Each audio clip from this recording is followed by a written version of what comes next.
Muito bom dia, graça e paz. Alessandro Mesquita na área, diretamente do centro da cidade. E vamos ver se em 10 minutos eu consigo descrever a história sobre o livro de Êxodo que está na Bíblia. Os relatos mais marcantes, porque eu leio a Bíblia e você lê também. Vamos lá? Antes de detalharmos tudo, vale alinhar dois pequenos pontos que costumam se confundir na tradição popular. Na Bíblia foram 10 pragas e não 7. E o mar que se abriu para o povo cruzar, o Mar Vermelho, o Mar Morto, fica em outra região geográfica da Palestina. As 10 pragas do Egito. Deus enviou Moisés e seu irmão Arão até o faraó para exigir a libertação do povo hebreu. Como o faraó endureceu o coração e se recusou a libertá-los, o Egito atingiu as 10 pragas. Águas em sangue, que foi o rio Nilo, e todas as águas do Egito transformaram em sangue. As rãs, que foi a manifestação de rãs que tomou conta de todas as casas e palácios.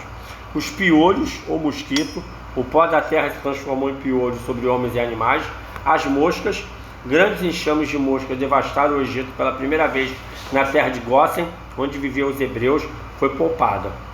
Peste nos animais, a morte do gado dos animais dos egípcios, as úlceras, feridas dolorosas e bolhas surgiram na pele dos egípcios e dos animais, a chuva de granizo e o fogo, que foi uma tempestade de pedra de gelo devastadora que destruiu plantações e quem estivesse no campo, os gafanhotos, famoso, que foram a nuvem de gafanhotos que devoraram o restante da vegetação que sobrou do granizo, e as trevas.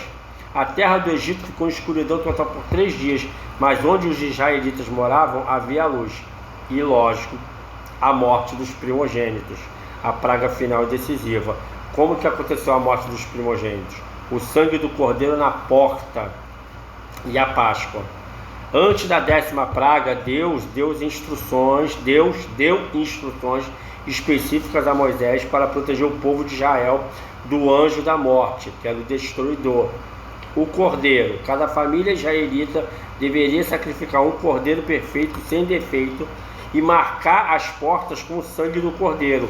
Com um ramo de isopo, eles deveriam asperir o sangue do cordeiro às 2 umbrais das batentes da porta, na viga superior das portas de suas casas. E aí a proteção. Deus ordenou que ninguém saísse de casa durante a noite. Quando o Senhor passasse para ferir o Egito e visse o sangue no portal, ele passaria por cima daquela casa, não permitindo que a morte entrasse. Daí vem o termo Páscoa, Pesach, em hebraico, que significa passar por cima ou pular.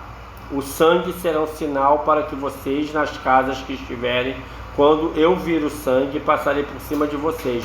Nenhuma praga mortal os tocará quando eu ferir o Egito. Está em Êxodo, capítulo 12, versículo 13.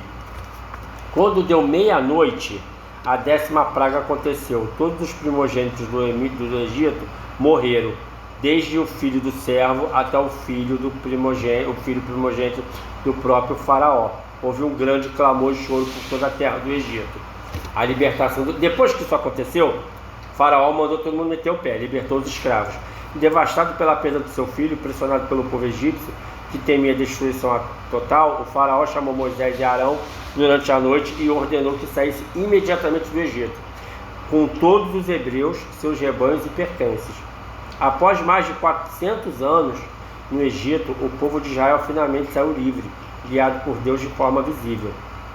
Uma coluna de nuvem de dia para guiá-lo no caminho e uma coluna de fogo de noite para iluminar e dar calor. A abertura e o fechamento do Mar Vermelho. Está achando que o faraó deixou todo mundo de graça para sair do Egito? Pode meter o pé, está tudo certo? Pouco tempo depois, após a partida dos hebreus, o faraó mudou de ideia e se arrependeu de ter libertado a mão de obra escrava. Mobilizou seu exército, incluindo centenas de carruagens de guerra e cavaleiros para perseguir e encurralar o povo. O povo israelita ficou encurralado, o exército egípcio atrás deles e o Mar Vermelho à frente. Diante do desespero do povo, Moisés disse: não tenha medo, fiquem firmes e verão a libertação que o Senhor lhes dará hoje. Aí vem o milagre do mar.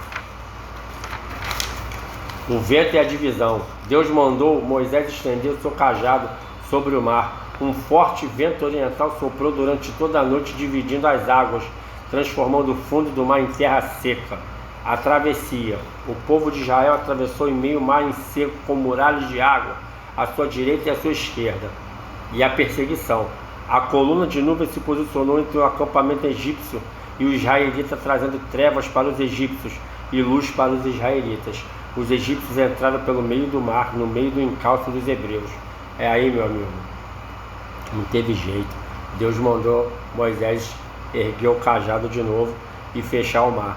Deus fez as rodas das carruagens egípcias se soltarem, causando confusão no exército. Quando todo o povo de Israel terminou de atravessar e chegou em segurança ao outro lado, Deus ordenou a Moisés que estendesse a mão sobre o mar novamente.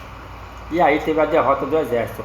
Ao amanhecer, as águas voltaram ao seu curso normal e cobriram todo o exército do faraó, carruagens, cavaleiros e soldados. Nenhum deles sobreviveu. Com esse grande ato, o povo de Israel viu o poder do Senhor, temeu a Deus e confiou em Moisés como seu servo, iniciando a jornada pelo deserto rumo à terra prometida. E essa foi a passagem resumida sobre o livro de Êxodo, da história das pragas do Egito, do Mar Vermelho e de Moisés e da galera sendo liberta pelo faraó rumo à terra prometida. Mais para frente eu conto como foi esse caminho até a terra prometida, porque eu leio a Bíblia e você lê a Bíblia. Fiquem todos com Deus, uma boa sexta-feira, Deus abençoe a todos.